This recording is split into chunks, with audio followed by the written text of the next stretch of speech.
జగన్ గారు నిన్న చేసిన పని ఏదైతే రావటం ఒక 10 నిమిషాలు అంటే అయ్యన్న గారు చెప్పినట్టు 11 నిమిషాలు ఉండి 11 నిమిషాలు చించేసి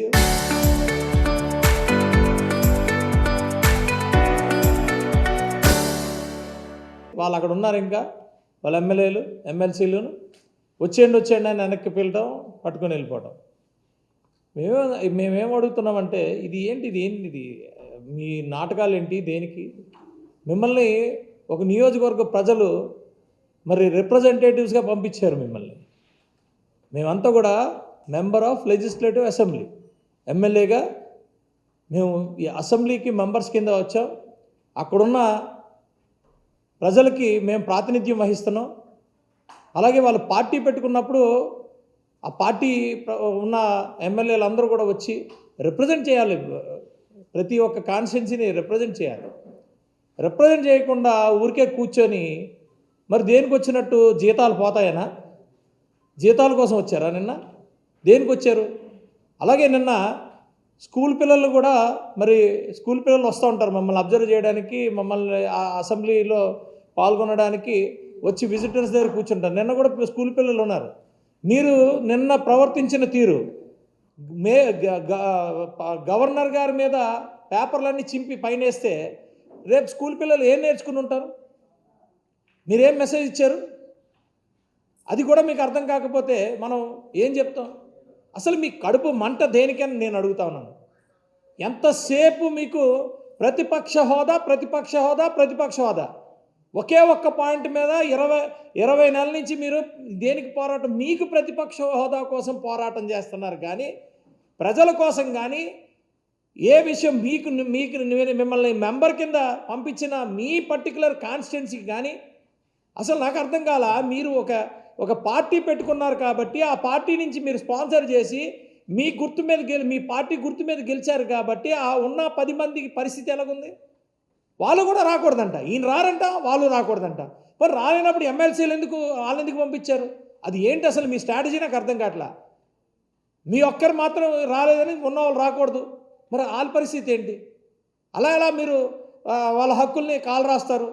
అలా ఎలా రాజ్యాంగం ఇచ్చిన డైరెక్షన్ని మీరు తప్పుదారి పట్టిస్తారు? నాకు అర్థమే కావట్లేదు ఈ విషయం మీద. ఓ పక్క చూస్తుంటే అబద్ధాలు, లోపల ఒకటి బయట ఒకటి. లోపల ఈయనకి అర్థం కాని విషయం ఆల్రెడీ అక్కడ లైవ్లో వెళ్ళింది. మీరు అక్కడ ఏం చేశారు, దేనికోసం అక్కడ మాట్లాడారని.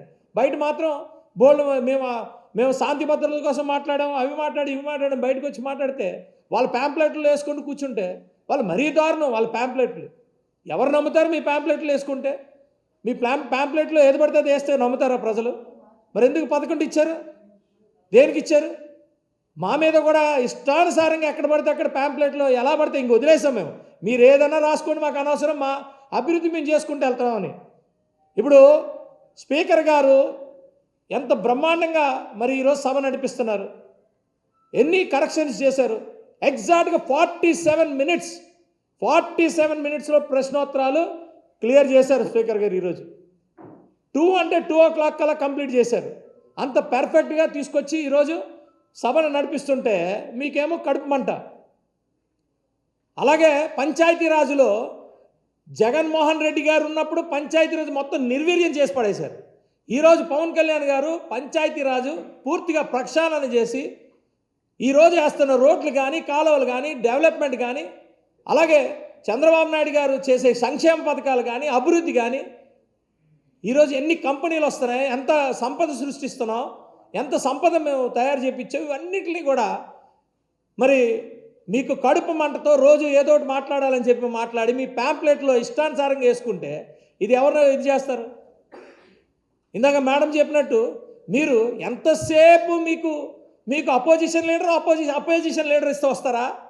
మీరే కదా అన్నారు లాస్ట్ టైము 23లో మిమ్మల్ని ఆ 23లో నేను తప్పించేస్తే అపోజిషన్ పార్టీ కూడా మీకు ఉండదని చెప్పి చంద్రబాబు నాయుడు గారిని హేళన చేశారు కదా. మరి ఎలా అడుగుతున్నారు మీరు అపోజిషన్ లీడర్ ఉంటేనే పనిచేస్తారా? మేడం చెప్పినట్టు మీరు కూడా ఇంట్లోనే ఎలాగా మీకు అలవాటే కదా సెట్లు వేసుకోవడం, టెంపుల్ సెట్లు వేసుకుని అలవాటే, అసెంబ్లీ సెట్ వేసుకోండి, బొత్సగాని స్పీకర్ కింద పెట్టండి. ఆయన ఏం మాట్లాడతాడో అర్థం కాదు, హావభావాలతో మీరేం మాట్లాడతారో అర్థం కాదు. హ్యాపీగా మాట్లాడుకోవచ్చు, మీ ఇష్టం. లేదా బయటికి వెళ్ళి ఎక్కడన్నా ఏదన్నా ఎవరన్నా చనిపోతే వెళ్ళండి, మీరు బయటికి వెళ్ళి మీ ఇష్టం వచ్చినట్టు మీ హావభావాలు పెట్టుకోండి. ఏంటిది? ఏం మాట్లాడుతున్నారు? ప్రజల కోసం మీరు ఏం చేస్తున్నారు? మేము ప్రజలకి సమాధానం క్లియర్గా చెప్తున్నాం. ప్రజలకి బాధ్యతాయుతంగా వాళ్ళ కోసం పనిచేస్తున్నాం. ఈరోజు ప్రజలు మమ్మల్ని హర్షిస్తున్నారు. దానికి మీకు కడుపు మంట, దానికి మీకు నచ్చినట్టు మీరు మాట్లాడుకుంటున్నారు, మీకు నచ్చినట్టు మీ ప్యాంప్లెట్లు వేసుకుంటున్నారు. ఇది ప్రజలు గమనిస్తున్నారు, ఎట్టి పరిస్థితుల్లో గమనిస్తున్నారు. మీ సైకో బుద్ధులు ఇంకా మానకపోతే మీకు నచ్చినట్టు మీరు మాట్లాడుకుని మీకు నచ్చినట్టు మీ ప్యాంప్లెట్లు వేసుకుంటే ఇక్కడ కుదరదు. రాజ్యాంగబద్ధంగా ప్రజాస్వామ్యబద్ధంగా ప్రజలకి మీరు జవాబుదారితనంతో మీరు ఉండాల్సిన అవసరం మీకు ఉంది. మీకు ఏ హక్కు ఉందని చెప్పి ఆ 11 కాన్స్టిట్యున్సీల్లో ఉన్న ప్రజల కోసం మీరు పూర్తిగా గాలికి వదిలేరని మేము అడుగుతా ఉన్నాం.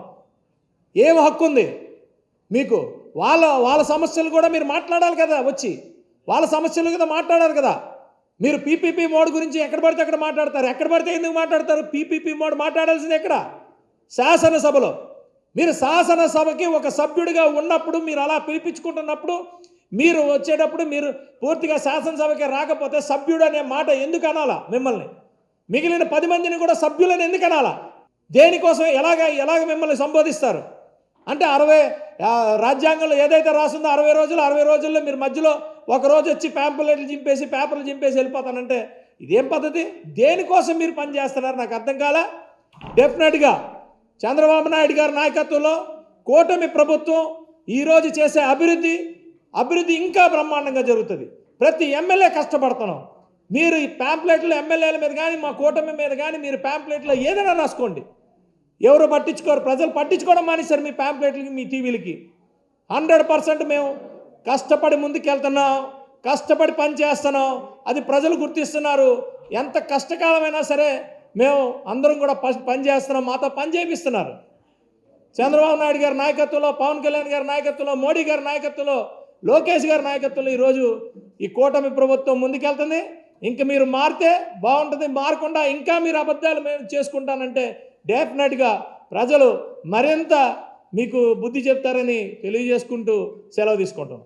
వాళ్ళ మేలు కాదండి, నేను అంటుంది ఏంటంటే వాళ్ళ మేలు కాదు. మనం దేశంలో ఉన్నప్పుడు నిన్న వచ్చారు కదా, పిల్లలు చూశారు. పిల్లలు చూసినప్పుడు వాళ్ళకి ఏం మెసేజ్ ఇచ్చాము? అది బాధే కదా. వాళ్ళు ఎలాగుంటే మనకు అనవసరం. ఇంకోటి, ఆ 11 కాన్స్టిట్యున్సీల్లోని ప్రజలకి వాళ్ళు కూడా మన ప్రజలే కదా. వాళ్ళ కోసం ఎన్ని సమస్యలు ఉంటాయి. ఇప్పుడు మేడం గారు దగ్గర భోగాపురం ఎయిర్పోర్ట్ ఉంది, నా దగ్గర వచ్చి ఇండస్ట్రీస్ ఉన్నాయి. ఏ కాన్స్టిట్యున్సీకి ఆ కాన్స్టిట్యున్సీ సమస్యలు సపరేట్గా ఉంటాయి. దాన్ని మేము ఇక్కడికి వచ్చి ప్రస్తావించాలి. మేము మాట్లాడకపోతే అడగకపోతే ఏం మాట్లాడతాం? వాళ్ళు ప్రస్తావించాలి కదా. అది పోయినట్టే కదా 5 సంవత్సరాలు. అంటే వీళ్ళని ఎమ్మెల్యేలుగా ఎన్నుకోవడం వల్ల వాళ్ళు శిక్షించబడకూడదు కదా. మీకు నచ్చకపోతే రిజైన్ చేసి వెళ్ళిపోండి, ఇంకోళ్ళు వస్తారు. అంతేగాని నాకు అపోజిషన్ లీడర్ ఇస్తేనే వస్తాను, నేను ముఖ్యమంత్రి వస్తానంటే మీరు ముఖ్యమంత్రి అయినప్పుడు అపోజిషన్ లీడర్ అయినప్పుడు మీరు ఉండండి, ఉన్న వాళ్ళందరూ వెళ్ళిపోమని చెప్తున్నాం. థ్యాంక్ యూ అండి. Local to global news at your fingertips. మీ చేతిలో ఒక ఆయుధం. Download R TV app. Media legend Ravi Prakash is back.